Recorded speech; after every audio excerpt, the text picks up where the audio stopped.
What if one of the world's most admired women told you that behind palace gates she felt completely alone, unprotected, and silenced? Meghan Markle didn't just step back from royal duties, she stepped away from a system that she felt was breaking her. This story isn't about gossip. It's about what really happened behind the scenes when Meghan and Harry chose to leave the royal family. As we unpack this decision, you'll discover the silent struggles, buried tensions, and critical moments that shaped their exit. From royal protocols to mental health battles, media warfare to family rifts, this is the real story of why Meghan Markle walked away. And it's more complex than you think. Meghan Markle quickly learned that being part of the royal family meant giving up control not just of her image, but of her voice. One of the first shocks she encountered was the palace's deep-rooted, never complain, never explain approach to public relations. No matter how vicious the press coverage became, the royal family's strategy was to remain silent. While that might sound dignified in theory, in practice, it left Meghan exposed and defenseless. Day after day, headlines twisted facts, fabricated stories, and painted her as a villain.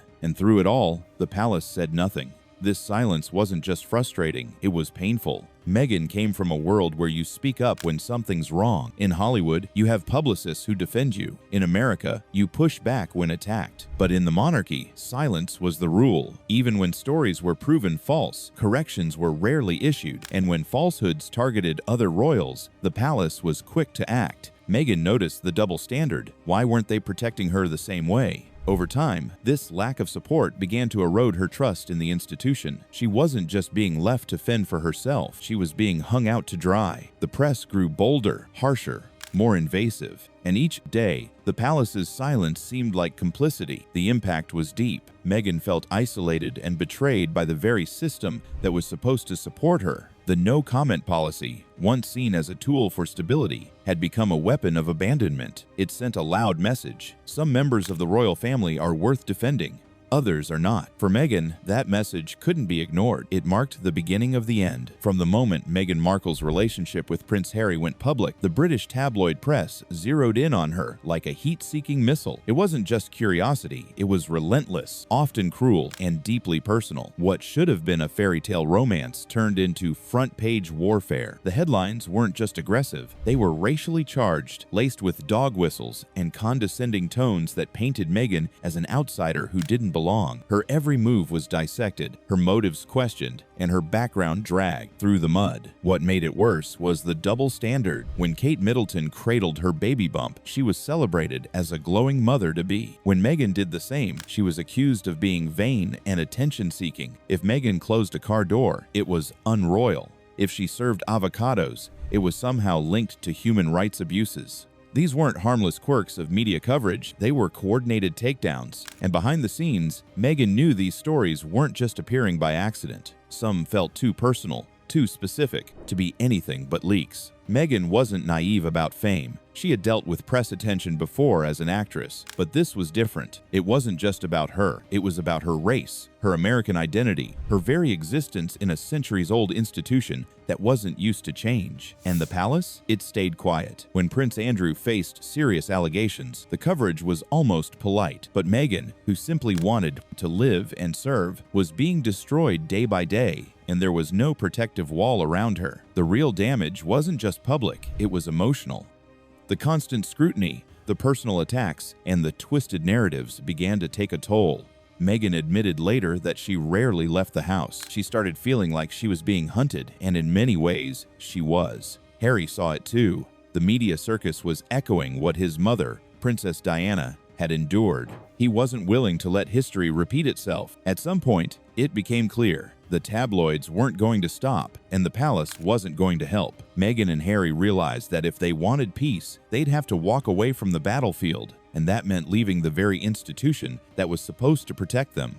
When Meghan and Harry sat down for their 2021 interview with Oprah Winfrey, one revelation stunned the world. Meghan revealed that during her pregnancy with Archie, there were concerns and conversations within the royal family about how dark her baby's skin might be. That single sentence peeled back the curtain on something that had always been whispered about, but never confirmed racism within the walls of the monarchy.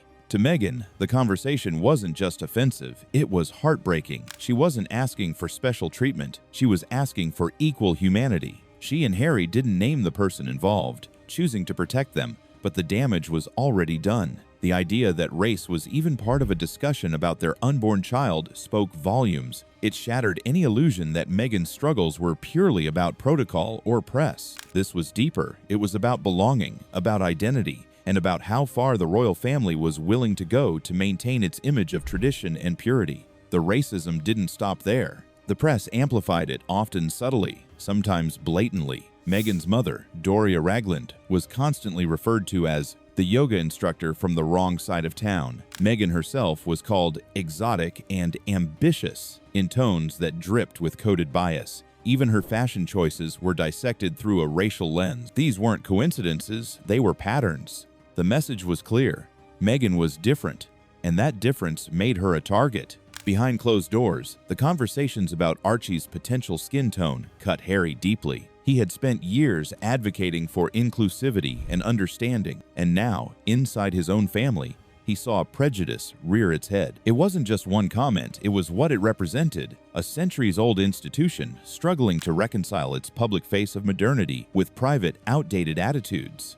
For Harry, that moment was a line in the sand. The royal family's refusal to acknowledge or address the issue publicly made it worse. Their silence spoke louder than any statement could. Meghan and Harry realized they couldn't change a system that refused to admit its flaws. That conversation about Archie wasn't just an isolated remark, it was a turning point. It made them question whether their son would ever be truly accepted. And that realization pushed them one step closer to their ultimate decision to step away and protect their family, no matter the cost. For Prince Harry, the flashing cameras weren't just annoying, they were traumatic. Every camera click was a trigger, pulling him back to the most painful day of his life, the death of his mother, Princess Diana. He was just 12 when the paparazzi chased her car into that Paris tunnel. The images, the headlines, the endless exploitation, those scars never really faded. So, when he saw the same media frenzy surrounding Meghan, the panic wasn't abstract. It was personal, visceral, and unbearable.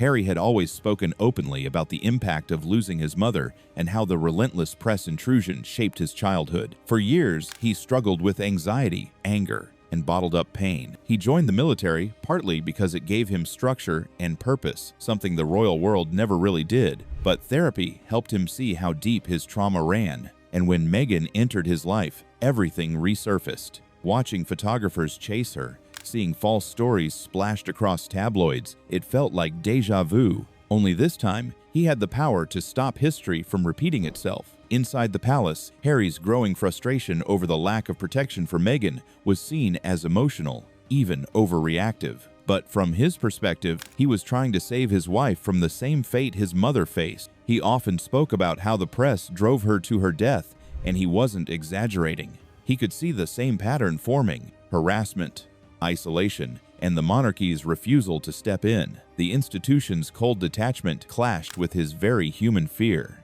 To him, silence wasn't neutral, it was complicity. As the pressure mounted, Harry's mental health began to take a toll again. He admitted later that he felt trapped, not just by duty, but by an inherited trauma he couldn't escape as long as he stayed in the royal spotlight. Meghan saw his struggle and encouraged him to seek help again, pushing him toward therapy and mindfulness. For Harry, it wasn't weakness, it was survival. He wanted to break the cycle, to protect his wife and future children from the same media machine that destroyed his mother. That's when the idea of leaving became less about rebellion and more about survival. To outsiders, Megxit looked dramatic. To Harry, it was the only way to break free from trauma, from the press, and from an institution that had learned nothing from its own tragic past. When Harry and Meghan stepped back from royal duties, many assumed it was all about the press. But one of the deepest and most painful elements of their decision had nothing to do with cameras. It had everything to do with family. The relationship between Prince Harry and Prince William, once rock solid, had quietly unraveled behind the scenes. These weren't just growing pains between brothers. This was a fracture fueled by distrust, tension, and fundamentally different visions for their futures. In the early years, they were inseparable, more than brothers. They were best friends. They supported each other through the loss of their mother, through royal duty, and through public scrutiny. But when Meghan entered the picture, the dynamic began to shift. Reports suggest William warned Harry to take things slow with Meghan, a caution Harry didn't appreciate. To Harry, it felt less like concern and more like judgment, and that was just the beginning. As Meghan and Harry became more high-profile, more modern, and more vocal, the divide grew. William was following the traditional path: duty first, emotion second. Harry was starting to question the system altogether. The brothers' paths were no longer aligned, and tension turned into silence. Behind palace walls, there were rumors of staff drama, territorial disputes, and a growing sense that the Sussexes and Cambridges were not just different, they were at odds. The famous Fab Four, Image, William, Kate, Harry, and Meghan, didn't last. Public appearances felt stiff. Smiles looked forced. By the time Harry and Meghan made the decision to step back, they weren't just breaking from the crown, they were breaking from a family bond that had once meant everything. Harry admitted in interviews that he and William were on different paths. He didn't say it with anger, he said it with sadness. What hurt more was the coldness after their departure. There were no warm words, no united front, just a wall of silence and distance. Even after the Oprah interview, where the couple dropped serious allegations, William's public reaction was limited to one line: "We are very much not a racist family." But behind closed doors, the damage had been done. This wasn't just a feud, it was a loss. Harry didn't just lose his place in the royal family, he lost his brother. And that kind of heartbreak doesn't make headlines the same way scandal does, but it runs deeper than any tabloid could ever print. From the outside, the royal family projects an image of unity, tradition, and equal dignity among its members.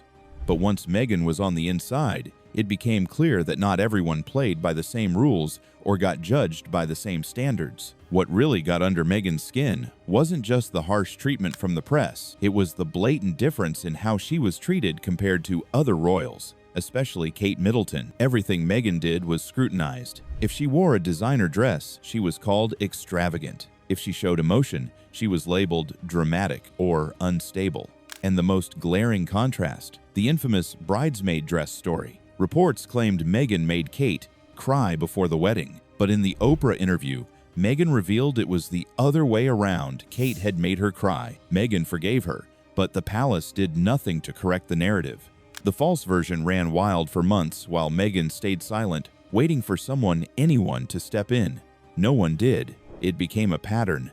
Meghan would be attacked, and the palace would stay silent. Meanwhile, when other royals, especially white, British-born ones, faced criticism, the palace moved quickly to defend them. The difference wasn't just subtle, it was systematic. Meghan wasn't allowed to speak up, yet no one would speak up for her. She was expected to follow the rules, even when they weren't applied fairly. There was also the matter of hierarchy. Meghan was told what she could and couldn't wear, how to act, how to speak, even what color nail polish was appropriate. But those restrictions didn't seem to apply to everyone equally. It felt like Meghan was constantly walking a tightrope while others got to stroll through the palace with freedom. She wasn't just being held to a high standard, she was being held to a different standard. For Meghan, it all added up. It wasn't about one comment or one story. It was the slow, steady realization that the system was built to protect some and ignore others. The unwritten rules were clear: tradition matters more than truth, and silence is the price of survival. But Meghan wasn't built to play that game, and she wasn't willing to raise a family in a place where fairness felt optional. At the height of her struggles with public attacks and internal pressure, Meghan reached a terrifying low. She told Oprah that she didn't want to be alive anymore. Those weren't words meant for shock value, they were a painful reflection of how isolated and helpless she felt inside one of the most powerful families in the world. What makes it worse is this: when she asked for help, she says she was told no. In most places, if someone admits they're having suicidal thoughts, the response is immediate: get help, get support, get safe. But Meghan said the palace told her it wouldn't look good if she checked into a mental health facility. Public image, once again, took priority over private pain. And so, she suffered in silence. Pregnant, under attack from the press, unsupported by the institution, and struggling to stay afloat emotionally. It's the kind of crisis that could break anyone. Meghan had always been strong. She was outspoken, accomplished, used to navigating pressure, but even the strongest people can hit a breaking point. And behind the palace gates, surrounded by formality and protocol, she found no relief. She couldn't just call a friend. She couldn't walk outside without making headlines. She was trapped, and even worse, she was made to feel invisible. Harry later admitted that he, too, didn't know how to help at the time. He was afraid. He had been taught to push feelings aside, to keep up appearances, but watching Meghan's struggle forced him to confront everything he had bottled up for years. It shook him. It made him realize that if they stayed in the system, something terrible could happen. They couldn't wait for things to change. They had to act. This moment, Meghan at her lowest, was a turning point, not just in their marriage, but in their entire relationship with the royal family. They had asked for help and been denied. And that made one thing painfully clear. The institution wasn't designed to protect their well-being. It was designed to protect its own image. Leaving wasn't a publicity stunt or a power move. It was an act of survival. For Meghan, for Harry, and for their unborn child, they chose life over duty, and they never looked back. To understand why Meghan and Harry left, you have to understand the machine behind the monarchy, the palace power structure. Most people assume the royal family calls the shots. But in reality, it's the system around them, the advisors, private secretaries, and press offices that pulls the strings. Meghan called it the firm, and it operates more like a corporate institution than a family. It manages everything: public image, schedules, press relations, and, most crucially, access to support or lack of it. Meghan and Harry found themselves battling not just public perception, but a well-oiled bureaucracy designed to protect the crown, not the people wearing it.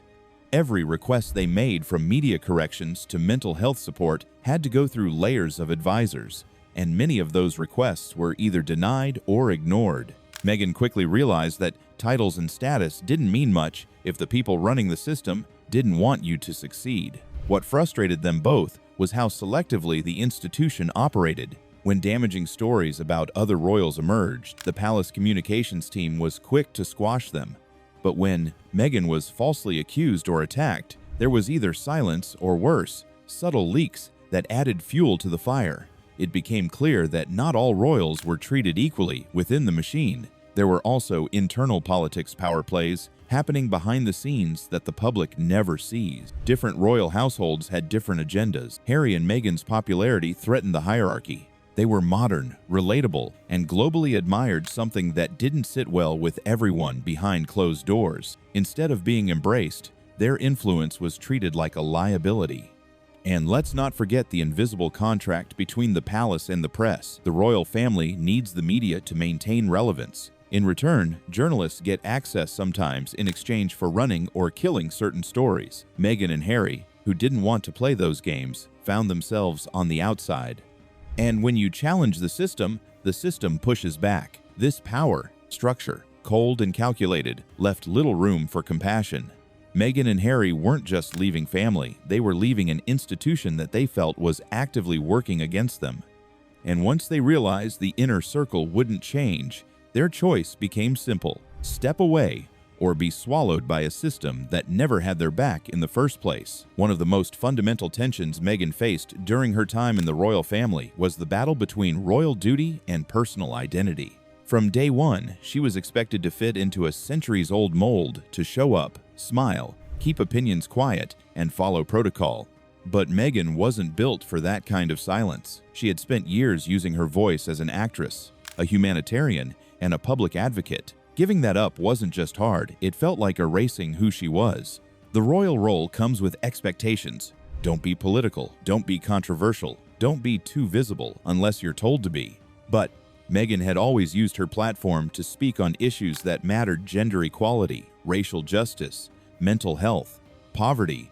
When she tried to bring that same energy into her royal work, she was met with resistance. Her speeches were picked apart. Her causes were labeled too modern or too American, and it became clear that while the monarchy wanted her sparkle, they didn't want her substance. The more she tried to adapt, the more she felt she was losing herself. Even her wardrobe became a symbol of this tension. She was advised to dress neutrally so she wouldn't upstage more senior royals. She toned herself down, in public and in private, but the criticism never stopped. It didn't matter what she did, she was either too much or not enough. And all the while, the pressure to be royal slowly chipped away at her sense of self. Harry saw it too. He had grown up with duty drilled into him, But being with Meghan opened his eyes to how much of his identity had been shaped by an institution, not by choice. He started to ask himself tough questions. Who am I outside this role? What kind of life do I want for my family? And what kind of father would I be if I let my wife disappear into a system that didn't value her voice? They weren't turning their backs on service, they were redefining it. Outside the institution, they could support causes on their own terms. Speak freely, choose projects that aligned with their values, not just tradition. The royal system asked them to sacrifice identity for duty, but Meghan and Harry believed they could live with purpose without losing themselves, and that's exactly what they chose to do. One of the most misunderstood parts of Meghan and Harry's royal exit was the financial piece. To the public, they seemed like privileged royals walking away from luxury. But behind the headlines was a reality that most people didn't see control. In the royal family, money doesn't just fund a lifestyle. It comes with strings. And for Harry and Meghan, those strings eventually became shackles. When they were working royals, about 95% of their funding came from Prince Charles's estate, the Duchy of Cornwall. The remaining slice came from the sovereign grant money funded by British taxpayers.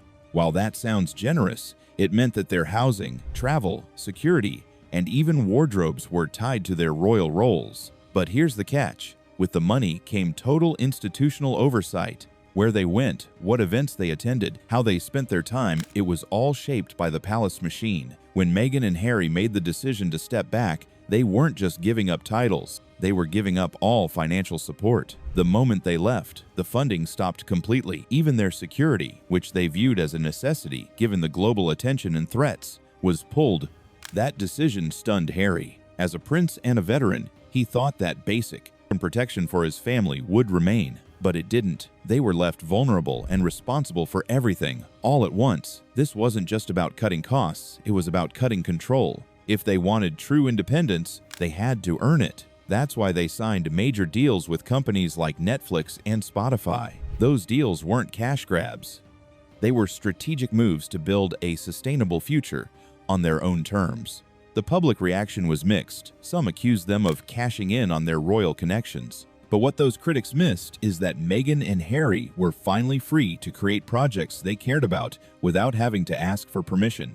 It also exposed the monarchy's double standard. Other royals had commercial ventures or private income, but Meghan and Harry were vilified for doing the same. Why? Because they walked away from the institution before it could push them out. They flipped the script, and some people didn't like that. In the end, money wasn't about luxury for them. It was about freedom, and for the first time, they could build something of their own, answerable to no one but each other. The Oprah interview was a turning point, a global mic drop that changed everything. Meghan and Harry, no longer bound by royal protocol, spoke freely for the first time. They shared their truth, racism, mental health struggles, lack of support, and deep emotional pain. Meghan revealed she'd felt suicidal, while Harry admitted feeling trapped within the institution. It wasn't about revenge, it was about finally being heard. The interview shattered the palace's image of unity and sparked global conversations. Critics called it explosive, supporters called it brave. Either way, it made one thing undeniable. The couple had endured far more than the public realized, and their choice to leave wasn't selfish, it was survival. The silence had finally been broken. Meghan's presence exposed the monarchy's unresolved colonial past. A biracial American woman marrying into a historically white British institution brought old tensions to the surface. While the royal family publicly celebrated diversity, Meghan's treatment behind the scenes told a different story. From press attacks to internal silence, her experience revealed how deep-rooted biases still shaped royal culture. The British monarchy has long profited from empire and privilege, but rarely reckons with that history. Meghan challenged those norms just by being herself. Her mere presence forced a reckoning, and for some, that was threatening. The institution failed to evolve. In trying to preserve tradition, it resisted necessary change. Meghan didn't break the system, she exposed its refusal to grow. Meghan brought a distinctly American mindset into the palace: directness, independence, and activism. That clashed hard with royal tradition, which prizes restraint, deference, and silence. In the U.S., speaking out is a W-tive strength. In the monarchy, it's often seen as rebellion. Meghan wasn't trying to be difficult, she just couldn't disappear into the background. She asked questions, challenged outdated norms, and advocated for causes she believed in. That made her stand out, and not in the way the palace liked. Even her warmth and informality were criticized. British royal culture moved slowly, cautiously. Meghan moved with purpose. The cultural clash wasn't personal, it was systemic. She was never going to fit in quietly, and frankly, she wasn't meant to. One of the most painful realizations Meghan and Harry faced was that not all their battles were with the press. Some came from inside the palace. Stories were leaked. Private conversations made headlines. Negative narratives seemed to come from people they thought they could trust. It wasn't paranoia.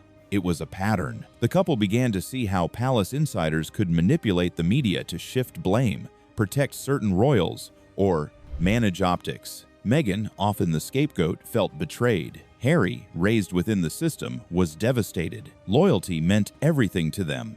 But behind the palace walls, loyalty seemed transactional. The betrayals weren't just hurtful, they confirmed what they feared most. The institution was protecting itself, not them. In the end, Meghan and Harry didn't leave to make headlines. They left to find peace. After months of pain, pressure, and public scrutiny, they chose a quieter life in California where they could raise their children safely, freely, and authentically. They traded titles for freedom, status for stability, and tradition for mental health. It wasn't an easy choice, but it was the right one for them. They've since built a life rooted in service, creativity, and purpose on their own terms. Some still question their decision, but the truth is simple. They wanted to protect their family. And in a world that thrives on noise and chaos, choosing peace is not weakness, it's power. Meghan and Harry's story isn't just about stepping away from royalty, it's about stepping into authenticity, into self-preservation, and into the freedom to choose your own life. Behind the glamorous titles and tabloid chaos were real people facing real pain. What they exposed wasn't just personal, it was institutional. They challenged the norms, broke the silence, and sparked global conversations that couldn't be ignored. Now, they're building something on their own terms, and that's something worth respecting. If this story gave you a new perspective, hit like, share your thoughts in the comments, and subscribe for more real, unfiltered content. Let's keep talking about what matters, and never underestimate the power of walking away to protect your peace. Thanks for watching.